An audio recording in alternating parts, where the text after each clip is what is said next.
What's going on? Dylan Conrad, Metabolic Mama Secrets. Today I'm going to talk to you about why moms should not be exercising more than 4 times per week. Before I get into that, if you're watching this on YouTube, please like, subscribe, turn notifications on. If you're listening to this on Spotify or iTunes, subscribe, turn notifications on. All helps the algorithm, all appreciated. So why shouldn't moms exercise more than 4 times per week? So let me get into, I love this subject because my background, I've been in this for 15 years. Half of my first career was all exercise programming. I was kinesiology major in college, and I geek out on exercise programming, and I love it.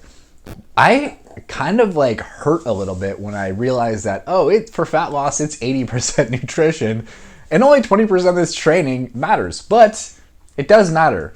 For fat loss, yes, it's going to be 80% nutrition, 20% training for building muscle, probably going to be more like 60% training, 40% nutrition. For overall health, it's going to be 100% and 100%. 100% nutrition, 100% training. So for all of those goals above, exercise still does matter. And there is an optimal amount of exercise to create a stimulus for your body to adapt.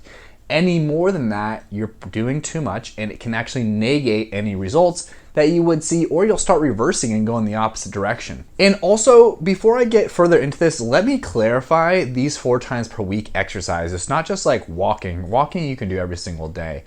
For the exercise I'm talking about, 45 minutes of intense exercise at about a 7 out of 10 or more RPE, rate of perceived exertion. So basically a 1 out of 10 would be like I'm not doing anything. 10 out of 10 would be like I'm about to puke and black out. So 7 out of 10 or more intense exercise for 45 to 60 minutes. So I wrote down a list of all the exercise benefits that you're going to see that will directly influence your fat loss, indirectly influence your fat loss, help you build muscle, help optimize your hormones, all that stuff. But exercise is going to help boost your metabolism. It's going to help optimize your hormones. It's going to regulate your blood glucose levels. It's going to promote insulin sensitivity. It's going to help you build and maintain lean muscle mass, which will help boost your metabolism indirectly as well. Increase bone density and a ton of other beneficial factors from exercise. So if we exercise more, doesn't it mean that we're going to see more of these results? And the answer is no, and I'm going to tell you why.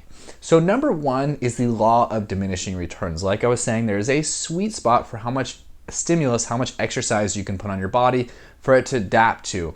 Anything past that is going to be diminishing returns. So you're not going to get as much of a benefit from that, and it's actually going to give your body just more things to recover from. And if you've been following my stuff for a while, I always talk about recovery. If our stimulus with our training nutrition's here and our recovery is not at least double that, you are not going to adapt. Your body is not going to adapt. You're not going to see any results, right? Or even worse, you'll start backtracking. So doing more is giving your body more stuff to recover from. And in terms of fat loss, building muscle, the key is recovery. Number 2, just like I was saying before, if your recovery isn't double the stimulus, you are not going to see results. Even if your training and nutrition are perfect, right? And you're executing on it, but you're exercising way too much, you are not going to see any results. Any more volume in your exercise routine is what we call junk volume. It's basically going to negate any adaptation and give your body just more things to recover from. Number 3 is exercise is going to increase ghrelin and leptin levels. So the ghrelin is the hunger hormone. Basically, it increases your appetite, and then leptin is your fat storage hormone. So why do these matter? Exercise is going to spike these. If you exercise more, it's going to spike it even more. And that's why people that have a lot of cardio in their program the spikes ghrelin and leptin quite a bit. They have a really, really hard time adhering to a calorie deficit. The 4th reason is inflammation. So any exercise is going to create inflammation, which is actually a good thing. We want the acute inflammation that your body can repair and adapt to. When we get the chronic inflammation from too much exercise, that's when things go sideways. That's when we see the physiological process responsible for your metabolism, for hormonal optimization, all that stuff just goes sideways and out the door from that. So inflammation plays a huge, huge role in your body's results. Number 5 is cortisol. So you do want a little bit of cortisol, but again, too much of it and chronic cortisol secretion is going to cause you to store more body fat. It's going to cause you to overtrain, it's going to cause your metabolism to tank. It's not a good thing. So keeping your cortisol low, Prince, get out of here, buddy. So controlling your cortisol and making sure it's only spiking when you want it to spike is going to be key for your fat loss goals. So what's the optimal amount of times you should be training per week? 4 times. The second best is going to be 3 times. Exercising every other day is going to allow your body to fully recover exercise from the exercise routine. If you're not watching this on YouTube, you don't see my dog that I'm petting right now. The best training you can do is going to be strength training, and I'm not talking about like weights with circuits. I'm talking about, 8 to 12 reps with rest and lifting heavy weights. However, if your nutrition is shit and you're not eating in a calorie deficit, don't do any strength training because you will just get bulky and look like crap. But the best exercise you can do is the one that's realistic, that you actually enjoy, and the one that you can adhere to, and the one that you can actually push hard. So find those 3 things. Find that what you can push at a 7 out of 10.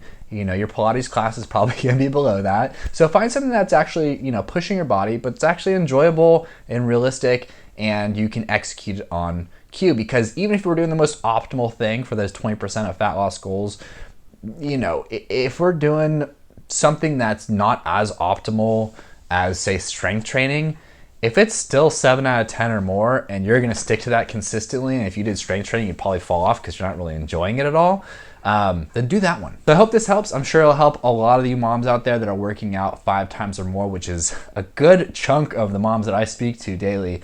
And they're just they're not seeing any results when I talk to them. Like, yeah, well, you're overtraining, and that's why you're not seeing results. So once we dial that in, get them on a more chill and realistic training program, things just start to move in the right direction. It's crazy, right? So anyways, hope this helps. Love y'all. Enjoy the rest of your day.